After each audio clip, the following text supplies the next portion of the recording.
Welcome to Charles Travels, the podcast where we explore the hidden gems and untold stories of America's heartland.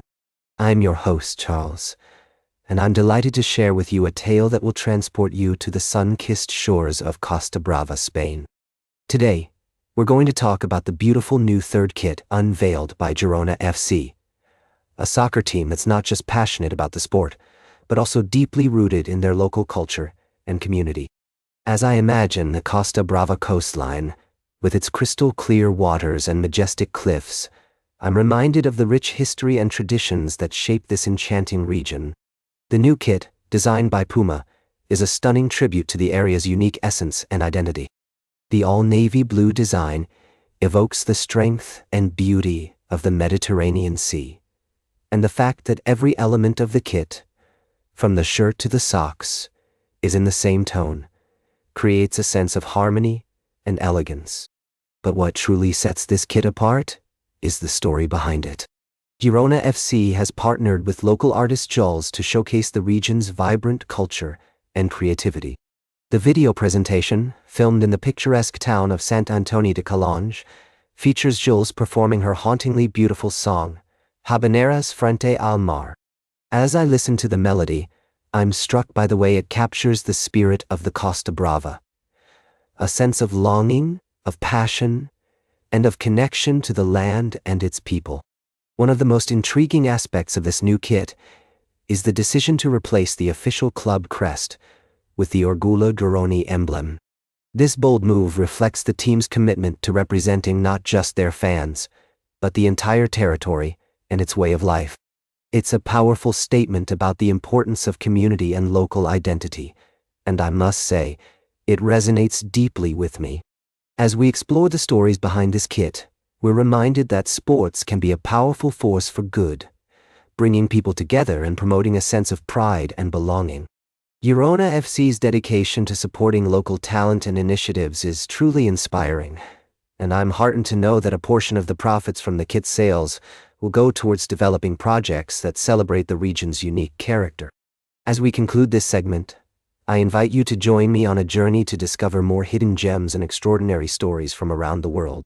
Whether it's the sun-drenched landscapes of Costa Brava or the quaint towns of rural America, we'll be exploring it all on Charles Travels. So sit back, relax, and let's embark on this adventure together. We'll be right back with more fascinating travel adventures on Charles Travels. Welcome back to Charles Travels. I hope you're enjoying the journey so far. As we continue to explore the fascinating stories from around the world, we find ourselves in the midst of a captivating tale that takes us back in time to an era when our ancient ancestors roamed the earth. Today, we're going to delve into the intriguing world of neanderthals and their unique food culture. Imagine yourself standing at the entrance of a cave, surrounded by the rugged landscape of northern Israel. The caves of Amud and Kebara, just 70 kilometers apart, hold secrets of the past, revealing how Neanderthals lived, hunted, and prepared their meals over 50,000 years ago. Anna El-Yalom, a researcher from the Hebrew University of Jerusalem, has been studying the evidence found at these sites, and her discoveries are shedding new light on the cultural differences between these ancient groups. As we walk through the caves, we notice the remains of stone tools, hearths, and food waste, telling us that Neanderthals occupied both caves during the winter months. They hunted gazelles, fallow deer, and larger animals like boar and aurochs. But what's fascinating is that despite having similar prey and landscapes, the Neanderthals at Amud and Kebara had distinct butchering techniques. By examining the cut marks on bones using microscopes, Jalan and her team found that the patterns of cuts were different between the two sites. The cuts at Kebara were more variable in width and depth, while those at Amud were more concentrated and overlapped each other. This variation suggests that the Neanderthals at Amud might have been drying or hanging their meat before cooking, requiring more cuts to process it. This discovery raises interesting questions about the social and cultural factors that influence the daily lives of these ancient groups. Were they passing down traditions from generation to generation? Did they have different group organizations or practices that shaped their butchering techniques? The fact that we see nuance in how technology was used in daily life is not entirely surprising, but it's a reminder that even in the most opportunistic behaviors, cultural factors can play a significant role. As we explore these ancient stories, we're reminded that the past is full of mysteries waiting to be uncovered. The caves of Amud and Kebara offer a unique glimpse into the lives of our ancient ancestors, and their stories continue to captivate us today. Stay tuned for our final story of the day, right here on Charles Travels. Welcome back to Charles Travels.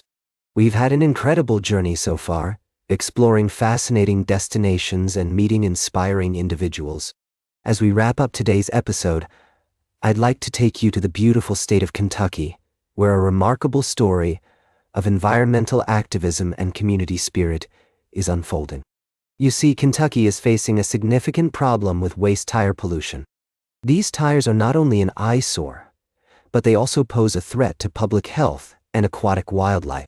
However, thanks to the dedication of individuals like Russ McCall, who isn't mentioned in the story we're about to dive into, and groups such as Friends of the Red River and the Kentucky Waterways Alliance, change is on the horizon. Meet Russ's counterpart, if you will, a man named Miller, who has been instrumental in organizing cleanups along the Red River. Alongside his team, they've removed thousands of tires from the riverbanks, and their efforts have sparked a sense of community and awareness about the importance of proper waste disposal. The issue of tire pollution is complex, with many factors contributing to the problem. In rural areas, residents often lack access to legal disposal methods, leading them to view rivers as out of sight, out of mind dumping grounds. However, as Miller and his team have shown, even small actions can make a significant difference.